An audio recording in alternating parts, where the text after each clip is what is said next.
A large majority of people tend to associate Hollywood with the glitz and glamour of fame. But what if the realities of well-known celebrities don't reflect this assumption? This short video will aim to provide an overview of my documentary that will detail the experiences of child actors in both old Hollywood and new Hollywood. My historical question is, how has the experience of child actors in Hollywood changed over the course of the 20th century? And my thesis is that while the experiences of child actors in the old Hollywood era of cinema were incredibly physically demanding, these experiences were compounded with psychological struggles following major changes to the studio system and the rise of the paparazzi in the new Hollywood scene after the 1960s. Firstly, it is important to contextualize the origins of Hollywood and Harvey Wilcox's purchase of the lands that comprise it.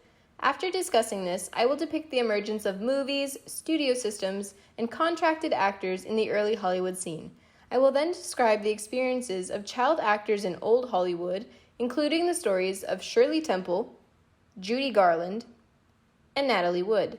It is at this point that I will reveal some information regarding changes made to the studio system in 1948 that would go on to negatively affect later child actors, as well as acknowledge the arrival of the paparazzi in America. Subsequently, I will detail the experiences of child actors Brooke Shields, Corey Feldman, Corey Haim, and Mara Wilson as a result of these changes. Comparisons between those of old and new Hollywood will be made throughout the documentary. In closing, I will ask the audience to consider providing child actors in Hollywood with a bit of lenience and understanding.